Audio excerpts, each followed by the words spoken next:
Hello friends, मेरा नाम है शशांक सिंह और आप देख रहे हैं मेरा यूट्यूब चैनल। तो आज का जो टॉपिक है जिसके बारे में हम बात करेंगे, कंडेंसेशन। लास्ट वीडियो में हम लोगों ने क्या पढ़ा था, इवेपोरेशन के बारे में। अब यहां से कंडेंसेशन को समझेंगे। अब देखो, तीन प्रोसेस होते हैं। पहला होता है इवेपोरेशन, जिसमें भाप बन के पानी ऊपर चलेगा। फिर आता है कंडेंसेशन, जिसमें ठंडा होगा और क्लाउड्स बनेंगे।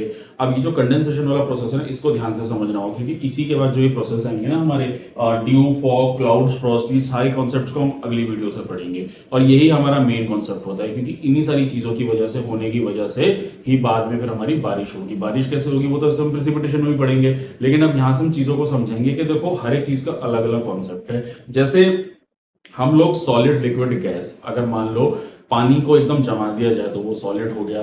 अब गर्मी बढ़ेगी तो क्या होगा, वो लिक्विड फॉर्म में आएगा। फिर और ज्यादा गर्मी बढ़ेगी तो वो गैस फॉर्म में आ जाएगा। अब वही गैस में जब टेम्परेचर कम करेंगे तो वापस वो गैस से लिक्विड, लिक्विड से सॉलिड की तरफ मूव करता है। ठीक है, ऐसा नहीं कि सॉलिड, लिक्विड, गैस फिर खत्म कहानी, नहीं, फिर वापस गैस से लिक्विड, लिक्विड से सॉलिड बन जाता है, क्योंकि पानी खत्म नहीं होता है, वो हमारे एटमॉस्फेयर में ही रहता है।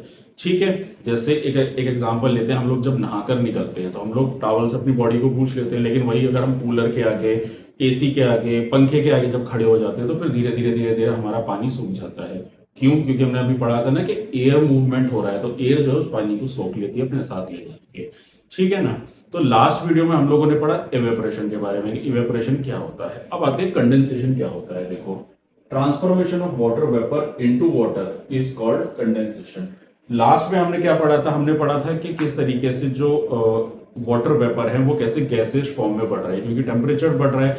अब कंडेंसेशन में क्या हो रहा है, ट्रांसफॉर्मेशन ऑफ वाटर वेपर, जो वाटर वेपर इवेपोरेशन से बने थे, इनटू, मतलब ट्रांसफॉर्म मतलब बदलना, वाटर इज कॉल्ड कंडेंसेशन। अब वो पानी की फॉर्म में आ जाएंगे, वाटर वेपर से वो पानी की फॉर्म में आ रहे हैं, ऊपर पहुंच गए ना, पानी की फॉर्म में आ गए हैं। सवाल यहाँ पे ये उठता है कि चलो सर, यहां तक तो समझ में आएगा क्या, गैस तो चलो एटमॉस्फेयर में उड़ सकती है। अब पानी अगर वो बन गया ऊपर जाके, उसको प्लेटफॉर्म भी तो चाहिए ना, किस चीज पे टिकेगा। अब उसको भी हम यहाँ पे जानेंगे। तो देखो, पहले पढ़ते हैं, condensation is caused by the loss of heat. इतना समझ में आ गया। जैसे मैंने भी आपको बताया कि टेम्परेचर कम होगा तो ऑब्वियसली बात है, ठंडा एटमॉस्फेयर मिलेगा उसको।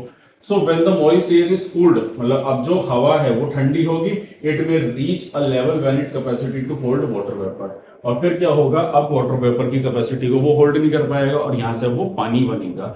अब इसको देखो, समझते हैं हम कैसे होल्ड करता है। अब इस पहले एक फटाफट से इसको पढ़ लेते हैं हम लोग। The excess water vapour condenses into a liquid form. जब ज्यादा पानी होगा तो फिर क्या होगा, लिक्विड फॉर्म बनेगी और वो कंडेंस करेगा, जो हमने लास्ट वीडियो में पढ़ा था ना, ड्यू पॉइंट और सैचुरेटेड पॉइंट होता है। ठीक है ना। उसके बाद आगे आएंगे, if it condense into solid form it's sublimation. Sublimation का मतलब हो गया यहाँ पे, अब ज्यादा अगर टेम्परेचर बढ़ गया तो फिर वो क्या होगा, बर्फ के गोले बन जाएंगे। हेलस्टॉर्म पढ़ा था हमने लास्ट चैप्टर में। ठीक है, उसी से कनेक्ट करते चले जाओ। यानी क्या हुआ कि हमारा इवेपोरेशन हुआ, गर्मी हुई, टेम्परेचर ज्यादा बढ़ा, तो हमारा वो गैस की फॉर्म में हुआ वाटर वेपर। वाटर वेपर ऊपर मूव करा। अच्छा, यहाँ पे एक चीज और ध्यान रखना, अगर हम लैंड एरिया की बात कर रहे हैं तो हवा में वाटर वेपर है। ठीक है, लेकिन समुद्र की बात कर रहे हैं तो वहां तो पानी पानी है ना। अब समुद्र का एग्जांपल ले लो, लिक्विड से वो क्या हो रहा है, भाप बन के ऊपर गया, अब वापस वो भाप बन के वहां पे क्या हो रहा है, फिर से वो पानी की फॉर्म में आ गया है। ठीक है, क्योंकि अब ऊपर जाएंगे with increase in height, decrease in the temperature. याद आ रहा है पीछे वाले चैप्टर से। ठीक है, तो जब टेम्परेचर गिरता चला जाएगा तो अब पानी ऊपर जाएगा, वाटर वेपर जो है वो फिर पानी बनेगा, और पानी बनते ही वहां पर क्या होगा, वो ठंडा होता चला जाएगा। अब सवाल आता है कि सर, पानी तो बन गया ऊपर, लेकिन अब यहाँ पे ये है सवाल कि वो पानी जो बन गया उसको प्लेटफॉर्म कैसे मिलेगा। अब ये सबसे इंपॉर्टेंट सवाल है। देखो, in free air condensation is result from cooling around very small particles termed as hygroscopic condensation nuclei. Particles of dust, smoke, salt from the sea are particularly good nuclei because they absorb water. भाई देखो, condensation क्या कह रहा है, ऊपर जाके पानी जो है बादल बन जाते हैं। लेकिन बादल बनने की प्रक्रिया तो हम बाद में समझेंगे, लेकिन मेन रीजन है कि सर, ऊपर जैसे जैसे वो गया, भाप बन के जब पानी ऊपर पहुंच गया, अब पानी ऊपर जाने के बाद उसको रोकेगा कौन, उसको रोकता है न्यूक्लियाई। हम लोगों ने जैसे साइंस में हम लोग पढ़ते हैं कि न्यूक्लियाई एटम, केमिस्ट्री में पढ़ते हैं ना चीजें, तो न्यूक्लियस सबसे छोटी चीज होती है जो बाकी चीजों को फोल्ड करता है। तो हमारी हवा में हम लोगों ने, याद करो, हमने बहुत पहले चैप्टर में एटमॉस्फेयर में पढ़ा था ना, डस्ट पार्टिकल्स, स्मोक, ये सारी चीजें पढ़ी थी हम लोगों ने। तो उसमें हमने क्या देखा था कि छोटे छोटे छोटे छोटे हमारे एटमॉस्फेयर में कार्बन होते हैं, डस्ट पार्टिकल्स होते हैं, स्मॉग होते हैं, अभी पढ़ा है ना हम लोगों ने, यहाँ पे कहाँ गया, हाँ ये रहा, डस्ट, स्मोक, सॉल्ट, सॉल्ट यानी कि जो समुद्र में से सॉल्ट ऊपर की तरफ थोड़ा बहुत चलता है। अब ये सारे पार्टिकल्स जो हवा में होंगे पानी को अट्रैक्ट करते हैं, ये ऊपर होंगे तो इनका भी टेम्परेचर ठंडा रहेगा, ठंडी चीजों को ये चीजें अट्रैक्ट करती हैं। यहाँ पे एक एग्जांपल देना चाहूंगा, देखो पानी, जब हम पानी की बोतल को फ्रिज से निकालते हैं, थोड़ी देर बाहर रख देते हैं तो बाहर बहुत सारे ड्रॉपलेट्स दिखने लगते हैं। वो क्यों दिखते हैं पता है? वो बॉटल के ड्रॉपलेट्स नहीं होते, हमारी हवा में नमी होती है तो बॉटल के चारों ओर आके अट्रैक्ट कर जाते हैं, क्योंकि ठंडी पानी की बोतल होती है तो ठंडी चीजों से क्या होगा, वो सारी चीजें आके अट्रैक्ट करेंगी। ठीक है, तो वही होता है कि जितने भी डस्ट पार्टिकल्स होते हैं वो उस पूरे के पूरे पानी को होल्ड कर लेते हैं ऊपर, जिसको कंट्रोल करते हैं, और उसी से ही हमारी फिर आगे चल के बरसात होती है। इसको एक एग्जांपल लेते हैं, जैसे क्लाउड सीडिंग हम होते हैं। क्लाउड सीडिंग का मतलब क्या होता है? कुछ पार्टिकल्स को एरोप्लेन से गिराया जाता है आर्टिफिशियल रेन कराने के लिए, वो यही रोल अदा करते हैं। ठीक है, चलो आगे समझते हैं अब क्या होगा। Condensation also take place when the moist air come in contact with colder object and also dew point. अभी मैंने बताया ना, कोल्ड ऑब्जेक्ट यानी कि ठंडे जब चीजों से कॉन्टेक्ट में आएगी, भाई देखो सीधी सी बात है, बर्फ थी, बर्फ को हम गर्मी के पास ले गए तो क्या हुआ, वो पिघल गई। ठीक उसी तरीके से गैस फॉर्म है, उसको हम ठंड के पास लेके जाएंगे, वाइस वर्सा हो गया, तो क्या होगा, वो वापस अपना स्टेट तो चेंज करेगी ना, वो गैस से लिक्विड, लिक्विड से सॉलिड की तरफ मूव करेगी। तो जब नीचे है हवा या पानी, जब ऊपर की तरफ मूव करेगा गैस बनने के बाद, वो फिर से लिक्विड, लिक्विड से और ऊपर जाएगा तो बर्फ के गोले बना देगा। ठीक है, और उसको होल्ड कौन करेगा, वहां पे जो मॉइस्ट पार्टिकल्स होते हैं। ठीक, तो इस तरीके से कंडेंसेशन का प्रोसेस होता है। और ड्यू पॉइंट मतलब जब सैचुरेशन पॉइंट हो गया, बस अब मेरे बस की नहीं है चीजों को होल्ड करना, फिर वो जो बरसात होगी है, जो बाकी का आगे का प्रोसेस होता है। ठीक है, देखो ये तो था कंडेंसेशन का प्रोसेस, जो मैंने आपको बताया किस तरीके से कंडेंसेशन होता है। अब इसके अलावा अब किन किन सिचुएशंस पे डिपेंड करता है, तो पहले तो हम देखते हैं कैसे कैसे डिपेंड करेगा। देखो, amount of cooling and the relative humidity of air, यानी कि अब ये भी मैटर करता है कि हवा कितनी ठंडी है और वहां पे कितनी ह्यूमिडिटी है, उन सारी चीजों पे डिपेंड करता है। दूसरा आता है हमारा influence by volume of air, temperature, pressure and humidity.